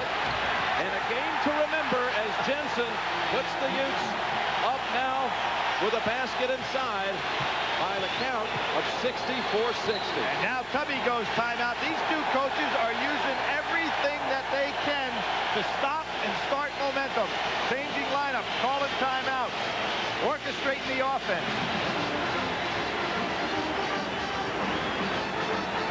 Just when it looked like Utah was worn out, how did they rejuvenate themselves in the last 2 minutes here, Bill? I'll tell you how they did it. They went and visited the Alamo today like I did, and they saw the sign that said, "I shall never surrender or retreat," the words of William Barrett Travis, who is a lieutenant commander at the Alamo. And that's what both of these clubs are doing right now. The Battle of the Alamo. March Madness back of 1836. The Battle of the Alamo ended on March the 6th of that year. 189 Texas Patriots met the Mexican general Santa Anna here in San Antonio. Out of the 20, Kentucky down 4. Tubby Smith set up that curl move for Shepard. Nothing there right at that point. Well scouted by Utah. Mills. Wow! 2 in a row for Cameron Mills. Hey, who's the highest scorer this year in an individual game for Kentucky? No, it's not all those stars. It's Cameron Mills with 31 that he had against Florida. He can shoot the ball.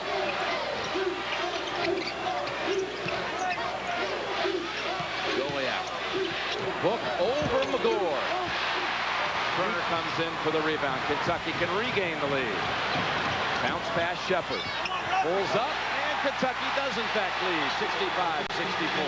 Turner pushes that ball up the floor just like Miller does. Boy, this is some matchup of the point guard. Some matchup for the championship. 4:40 remaining. A 1-point Kentucky lead. When that ball goes into Doliak, Utah is doing too much standing around. They need to get some cutters when the ball goes inside. Tremendous save by Miller. Ball almost went out of bounds. Now they feed it in to the post. And a McGlure block. Utah ball. Boy, you can see the frustration now on the players' faces. Every possession so important. McGlure goes up. Kentucky has just obliterated the shot blocking in this NCAA tournament. 3 blocks tonight for McGlure. The records have fallen. Oh, nice comeback by Miller. Padgett came over to help out. Over the back. Medela over the back. 4, isn't it? It's his 4th. He knew it. clutching his hands in frustration. Well, there was a case where Miller is so good when he gets that out-of-bounds play and then cuts himself, jackknifes right back in to play low post. But he'd probably been smarter to take that ball back outside, Jim. There was nothing there. Britton Johnson will spell Medela to the bench with his 4. McClure to shoot 1-1. Starter the first 12 games of the season.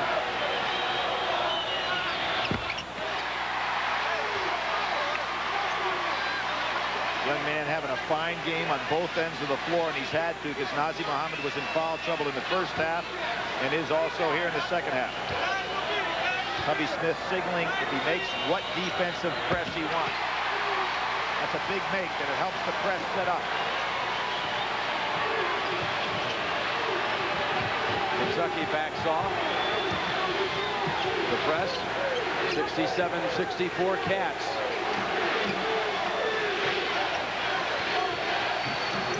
Seven unanswered by Kentucky. It's a double down by Padgett. Doliak, they keep feeding Doliak, and he'll head to the line for 2. Here's a young man that you know has to be exhausted, but he's still battling back for the rebound. This young guy who, as you pointed out Saturday, Jim, not even a big recruit, is a sophomore and a junior in high school, goes to Rick's camp, goes back, becomes the Oregon Player of the Year, signs with Utah, and has developed year after year after year into a better player. I want to point out something, too. Keith Van Horn, the great All-American player, leads Utah. I think back to Oscar Robertson, the great All-American, left Cincinnati, never having won a national championship. Is it possible that we could have a repeat, as Cincinnati did after Oscar left, have a Utah team without their greatest All-American be able to go to a national crown? McClure to the bench with 4. Boy, he's played well. His teammates surround him. Talking about teammates, Anna Medela said yesterday, we consider Keith Van Horn to be a member of this team. He may be playing for the Nets, but he's with us on that floor championship night. Timeout. We'll be right back. It's been over a year since a team shot 50% from the field for a game against Utah. And look at that, 70% the second half. Kentucky is over 50%. Rebounds now. Kentucky doing a much better job here in the second half, evening things off. We're in a 1-on-1 on both sides.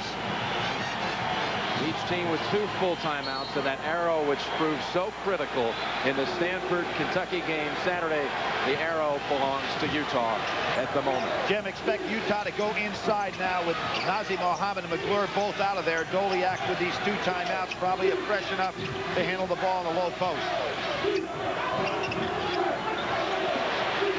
Shepard, that rattles out, and a hold going to be called on Jensen of Utah. Padgett to the line for a 1-and-1. Now, with Jensen, Medela, and Doliak in there, Utah should have a rebounding advantage. But Tubby Smith loves to go with this quick team in the latter stage of the game. Makes for a very tough matchup for Utah, having a big team out there against Kentucky's quick team. Now, here's Tubby going to substitute a defensive player just for the defensive sets. Mills goes out. He brings in McClure to be the defender down on the other end. Nice move by Tubby Smith. 1-and-1 for Scott Padgett. Called it the happiest day of his life when Rick Pitino called and offered him a scholarship. You know, Jim, Tubby, not surprising he's making these moves. He's taken 3 different teams to the NCAA tournament in the last 5 years. Tulsa, Georgia, and Kentucky. He knows what he's doing. Linda and Wilbur Padgett applaud their son's 2 made free throws. Back to a 4-point Kentucky advantage.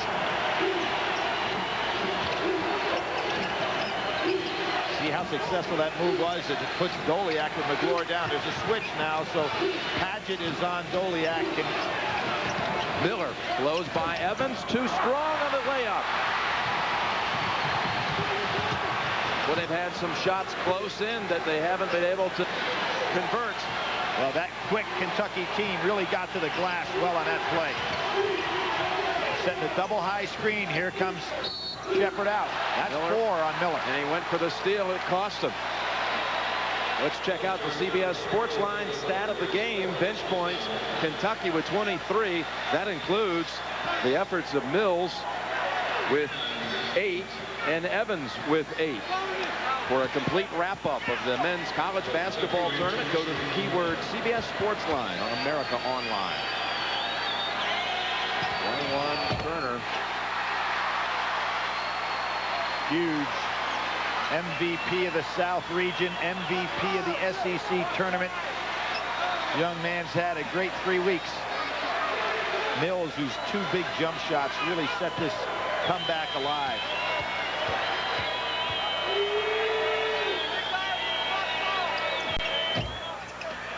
With 1 of 2, Kentucky has its largest lead of the championship game, 5-point lead. Jim, what's tough now, Miller's drive and his penetration has been taken away from him somewhat with 4 fouls.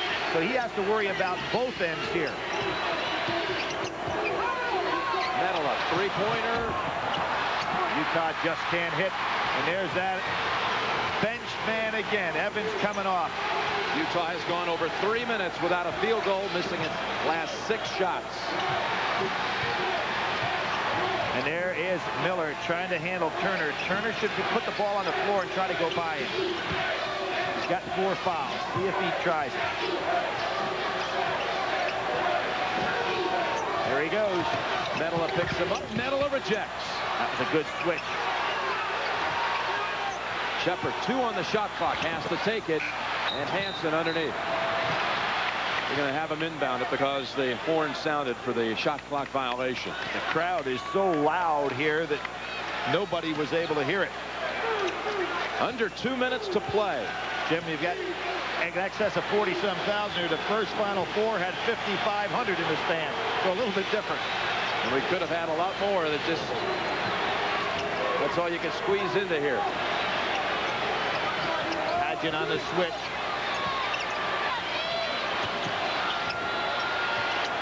High, tough pass. Evans. And still Utah will keep it. Huge possession here for the Utes. Cannot afford to give it back to Kentucky, down 5. And realizing the critical nature of it, there is a timeout. Actually, it's an official timeout. Each side has 2 players saddled with 4. We'll take a timeout with them. 1:35 remaining in the championship game. Despite the first signal, that was a charge timeout to Utah. Jim Nance and Billy Packer. Utah ball, and the Utes with only 1 timeout remaining, a full one. And Kentucky has reached 70 points here, Billy, and that's quite a significant number. It's only been reached now for the 3rd time against Utah this year. 5 seconds. And Miller, realizing it and realizing the urgency, bounces it off Turner. And then was very smart not only to bounce it off Turner because he couldn't use that last timeout, but then to get out of the way so the ball didn't hit him. Boy, this is a quick defensive club Tubby Smith has out there. Miller hacked on the way in. Now let's see if Tubby Smith comes back with Cameron Mills to have an offensive player down at the other end. He had McGlure for defense. See if he makes his offensive switch now. The 4th foul committed by Pageant. So they have 3 players now with 4 fouls. 2 shots for Miller. And the fatigue showing at the line. Coming up short. Jim, you really have the feeling that Utah is going to have to get some scoring on a jump shot as opposed to keep pounding things inside. 70-66 Kentucky. Good job by Kentucky to recognize the press. Shepard came back to meet the ball. Kentucky trying to complete another magnificent second-half comeback and complete what would be the biggest turnaround from a halftime deficit in tournament history. Miller almost picked up number 5 on that reach. Look at how Kentucky's spreading things out. Tubby Smith going to a 1-4 set. Shepard, Jensen. Under 10 on the shot clock. 1 minute to go for the title. Good defensive maneuver by Rick Majerus. And a travel on Turner. Boy, brilliant strategy by both coaches. Rick Majerus topping Tubby Smith, however, on that one. They go to the 1-4, and Rick sends the man out to double team the man with the ball. Timeout, Kentucky. Timeout, Kentucky. Utah possession. Utah has not made a shot from the field since 5:49 was on the clock. Well, Jim, that's why I said a jump shot would be in order for Utah, because they've been trying to pack it down inside so much. Kentucky's been doubling down against Doliak, and there's been nothing there on the baseline. Just a 20-second timeout for Kentucky. Jim, when you think of Kentucky, I said they won in 1948. The number 8 comes up at you. They won in 1958 with Rupp's run. 78. With the fiddle in 5, and then they won in 78. Joe Hall with Jack Givens' great game.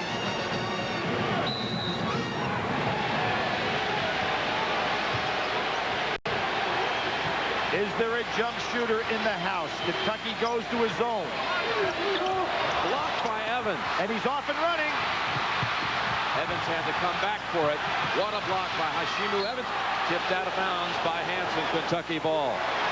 This Evans is amazing off the bench. So versatile. The transfer from Manhattan. Cameron Mills on the floor for Evans. And you see what Tubby Smith did. He comes back with his shooter now. Leaves one rebounder in the game. He may try to go a little bit more 1-4. That shooter in Cameron Mills keeps Miller honest. That's his 5th. Oh, he called a timeout. Timeout called by Kentucky. 34 seconds left in the game. 70-66. Cats.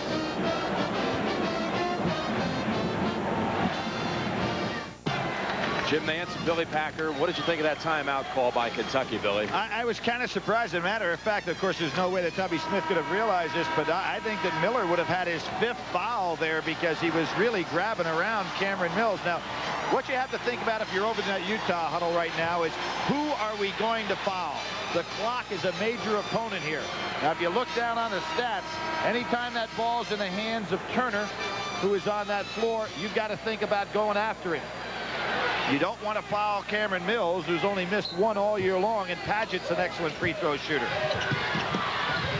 pass, they got it in. Padgett to the line. Right away, they hack him. I don't think that was a good idea. What they should have done is allowed Turner to handle the ball, not foul Mills or Padgett. Big gamble there. Double bonus the rest of the way for Kentucky. We talked about, Scott, his overall play. Inside, outside, he's an 85% free throw shooter. 2 years ago, sitting out, mowing lawns, selling toasters, blenders, and radios by phone, and delivering treadmills, and now trying to deliver the knockout punch here for Kentucky in this title game. There's Tubby Smith brilliantly, just as he has this entire tournament, weaving this substitution pattern. You notice he's kept McGlure in the game so that he has some presence on the boards, but it's been Evans for defense, Mills for offense. 2 for 2 by Padgett. That's the largest lead of the night for Kentucky's side. You can't be real choosy who you foul, but I think Utah could have utilized that strategy a lot better by going after Turner. They go for the 2 with Metal up, and it rattles out into the arms of Hansen. Oh, they can't get anything to fall. Going the other way, a push off against Doliak. Now Majerus has got the foul. Is it going to be going to go to the line? Yep, that's Metal. Is that his 5th, Jimmy?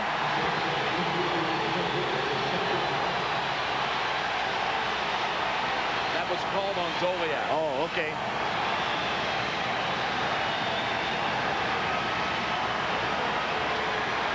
Saw Cameron Mills on the brink of tears. Unbelievable. He can't imagine anything like this.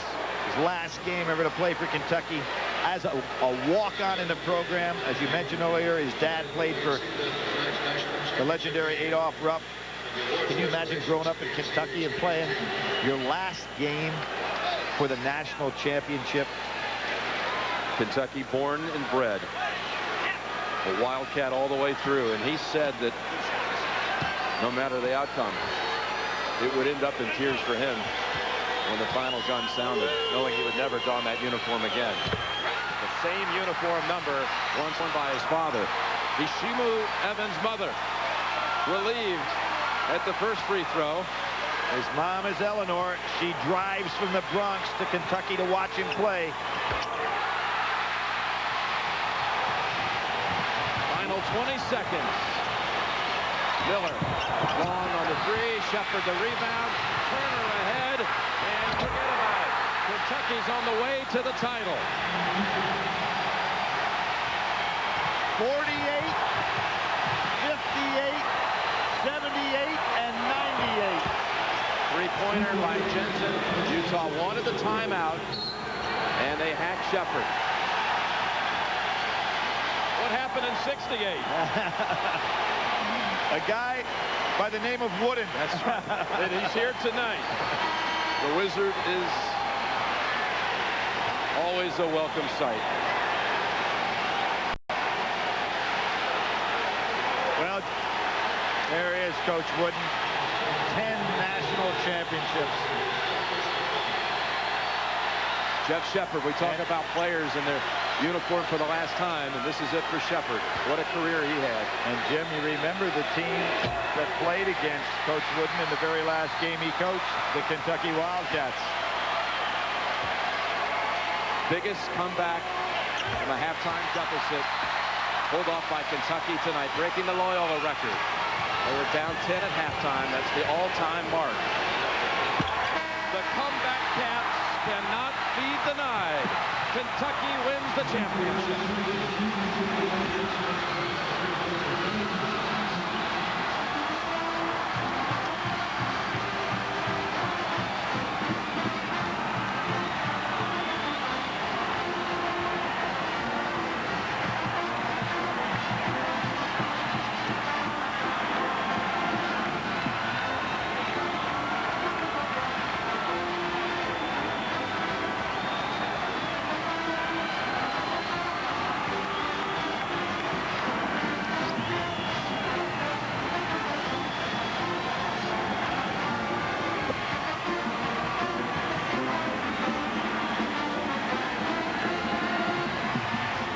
Shepard has been named the most outstanding player of the Final Four.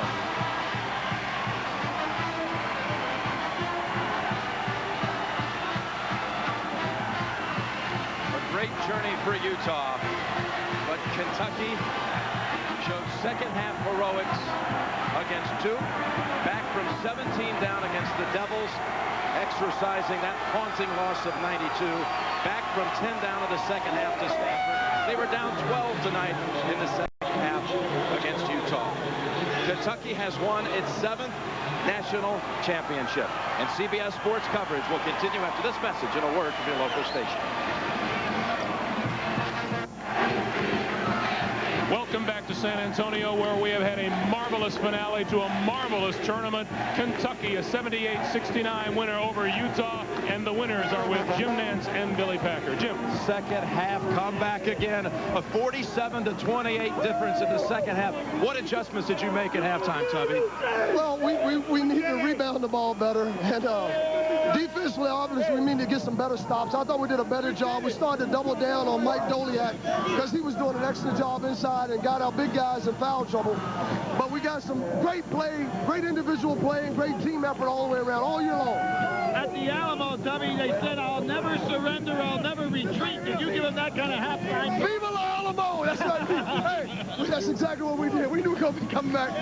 We're comeback kids. These kids have been under duress all season long, you know, following a great program with Rick Pitino. I want to thank God, number one.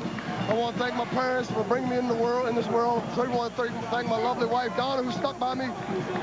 C.M. Newton, Dr. Wellington, all the folks back in Scotland, Maryland. Hey, Tubby, I asked you yesterday. And this great team and these great kids.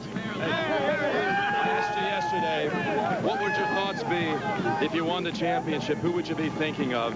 And now that moment has arrived. What's the answer? Well, I said, first, I want to thank God for giving me this opportunity. And my parents, thank them for raising 17 kids the way they have. You know, knowing that that you can get this far in life. They also want to thank my family, my sisters and brothers, my wife, especially Donna, and my boys, and these great young men and all the players I'm coaching here. Hey, Jeff Shepard is the most outstanding player of the Final Four. What a way to finish your career. How did you guys do it tonight? It was a team effort. I praise the Lord for this opportunity, giving us an opportunity to pull together as a team. Words can't express how we feel right now. It's awesome. You guys will be for... Hi, Cameron. How about walking on right now, Cameron? Oh, this has got to be the greatest feeling in the world. I mean, to come back, we come back all year long. Every time we were down, there was no quit in this team, and there wasn't any quit tonight, and that's why we're here. It has to feel like something very special. The Kentucky kid walking out of Kentucky and going out as a national champ. I tell you what, if there was one way I wanted to go out, it was just like this. Tremendous job, guys. You guys will be forever remembered in Kentucky lore as the comeback cats. You won a national championship. It's time to go tackle the nets. Go take down the nets. Tubby Smith in Kentucky. And let's go back to Greg Gull. All right, Jim, thank you very much. The comeback cats indeed. The Kentucky Wildcats this season are now 10-2 when trailing at halftime. Coach, it shows a lot about the players and about a coach that a team can come back from a halftime deficit to win so often. And Greg, it was really a team effort. McClure blocking those shots. Evans hitting big threes. Cameron hitting threes. Everyone contributed, so it's a great Kentucky victory. And Utah got the shots they want, and they didn't go in. A valiant Utah team, although it's a team that missed 15 of its last 18 field goal attempts. And as Billy Packer pointed out, it was a team that was getting tired, Clark. Yeah, I really think so. That was one of the big factors, the fact that the front line players for Utah really were spent at about the 8-minute mark of that second half. Big three-point shooting, great effort on both boards in the second half by Kentucky, and tremendous play from their bench tonight. All right, let's make note of tonight's Chevrolet players of the game. They are Michael Doliak of Utah and Scott Padgett of Kentucky. Doliak, 15 points and 10 rebounds in a heroic effort. Padgett, 17 points on 6 of 11. He also grabbed 5 rebounds. We'll take a timeout here. We will come back with the trophy presentation as we continue from San Antonio in just a moment.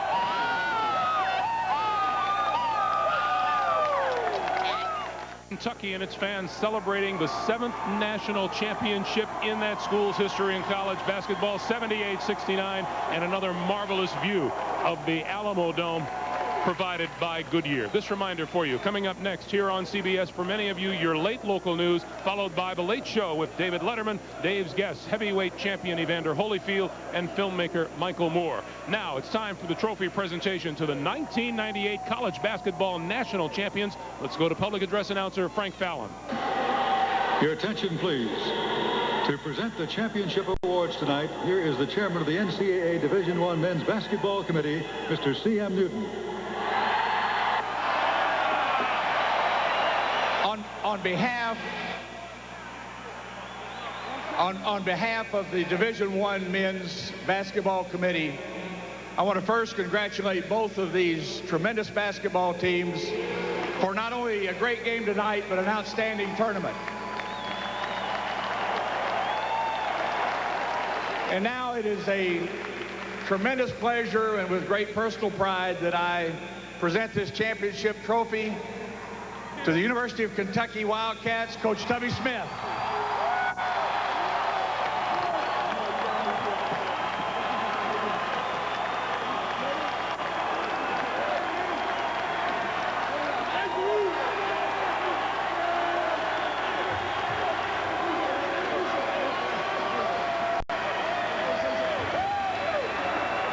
First, I want to thank God for giving me this opportunity. I want to thank these wonderful young men who really dedicated themselves and have really earned the right to be called national champions. I want to congratulate Rick Majerus and the Utes for a great effort and a great game, and all the teams that participated in this tournament. It certainly was a dream come true for all of us. I also want to thank Dr. Wethington and Coach Newton for giving me this opportunity to coach such a wonderful group of young men and a great team. I want to thank our great fans, the #1 fans in the world.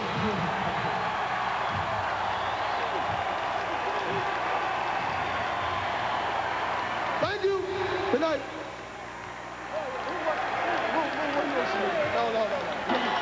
Ladies and gentlemen, on behalf of the NCAA, we thank you for your support of NCAA basketball. So a happy and jubilant Tubby Smith, and why not? The Kentucky Wildcats are national champions. We'll take a time out here, and when we come back, we will hear from Utah head coach Rick Majerus in just a moment. The Alamodome, Kentucky has beaten Utah, and it's an old story. For the third straight year and the fourth time since 1993, the Wildcats have knocked out Utah. Rick Majerus talked with Armin Katayan. Rick, a magnificent effort, but how big of a factor was the fatigue? One field goal the last 5:49. I think we tired, and I thought these guys got us here, and I thought they had to either win it or not. I probably should have played the bench a little bit more. I think that Lombardi has the most apropos quote, you know, fatigue makes, and coward is certainly not a word for our team, but you know, I think fatigue factored into it. And what about the play of Mills and Evans off the bench? Well, Evans hit those shots. I mean, you know, we kind of, you know, we weren't. Mills hit the shots too. Credit them. I thought we had a hand up, and I thought we defended those shots fairly well. We didn't think that Evans could shoot quite that well. We were more worried about Edwards, number 3. And they hit some shots, and quite frankly, we missed some shots. You know, Doliak has those shots inside, and we don't make our 3 throws. Andre has that 2 layups, the one on the end out where he ducks in, and then Hano has the wide open look at a 3, and he hits the side of the backboard. And I credit Kentucky. I congratulate them. They're a deserving champ. They played a terrific game, and we threw our best defensively at them, and they scored on it. So I'm so proud of my kids, and very happy to participate in this tournament. It was a wonderful experience, and I don't think I have a fallback, you know, goal here to be number 2. So, you know, I'm sure we'll feel bad for quite a while, but you know, we were beaten by the better team tonight, and our hats go off to them. One last thing, Rick. Do you stay in Utah? I know it's a tough question at a time like this. Yeah, I'm going there tomorrow. Thanks a lot, Rick. Appreciate it. Rick Majerus and the Utah Utes. Remember the Alamo? Here in San Antonio, they'll remember Kentucky and Utah for a long time to come. This tournament has been one shining moment from top to bottom. We'll be back to that when we return to San Antonio in just a moment. The Alamodome here in San Antonio, all glitter, as is the University of Kentucky. 78-69 winners over Utah. Coming up next for many of you, your late local news, followed by Late Show with David Letterman. And Dave's guests tonight include heavyweight champion Evander Holyfield and filmmaker Michael Moore. A reminder for you, this weekend, CBS Sports brings you NASCAR's Best, starting Saturday at 2 p.m. Eastern Time with the Coca-Cola 300 Grand National Race, followed at 5 by the CBS Sports Spectacular, a salute to NASCAR's 50th anniversary. Sunday at 2 p.m. Eastern, the Winston Cup's brightest stars compete in the Texas 500, and then in 2 weeks, golf's most prestigious event, the Masters. Our coverage begins Thursday and Friday, April 9th and 10th, with late night highlights at 11:35 p.m. Eastern Time, followed by third round coverage Saturday at 3:30 p.m. Eastern, and then on Sunday, final round coverage gets underway at 4 o'clock Eastern Time. Once again joined by Dean Smith and Clark Kellogg. You know, we have very little to complain about with this tournament from top to bottom, Coach. You know, 3 weeks ago, 64 teams started, 63 end their seasons with a loss, and they had great years. There's only one champion the way it's determined on the court, and Kentucky is that champion. It has been a really great pleasure to have you here with us. Thank you so much for joining us. Thank you for helping the rookie out. Well, I tell you what, when this thing started, we knew it would be a wild ride, but we couldn't have anticipated the excitement from tip to trophy that we've experienced. And to all the competitors, certainly Kentucky showed the heart of the champion, but clearly every team and all the participants and coaches showed the heart of champions as well. Well, with the cries of SEC surrounding us, it is only fitting to note at Lexington, the list is legendary. Adolph Rupp, Joe B. Hall, Rick Pitino, and now Tubby, the latest in the line of big winners at Kentucky. We congratulate Coach Tubby Smith and his scrappy, confident, persistent Wildcats who played Tubby ball all the way to the top. Our nod also to Utah and to Coach Rick Majerus and their uncompromising efforts as athletes and, as we learned, as scholars. After a march of 64 teams and 63 games, we can now look back on a tournament that affirmed the special flavor and wonder of the college game. For Clark Kellogg and Dean Smith, and for all of us at CBS Sports, I'm Greg Gumbel. This tournament has been a treasure, one bright, shining moment after another, and we've enjoyed bringing them to you. Good night, everyone, from San Antonio.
Ball is tipped, there you are, running for your life, you're a shooting star. All those years, no one knows just how hard you worked, but now it shows that one shining moment you reached deep inside. In one shining moment you knew you were alive. Feel the beat of your heart, feel the wind in your face. It's more than a contest, it's more than a race.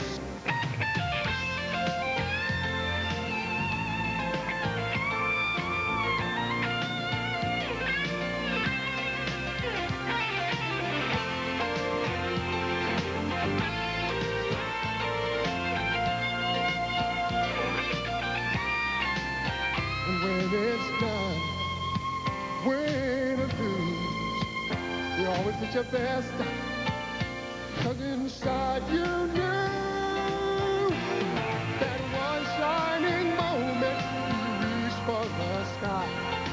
One shining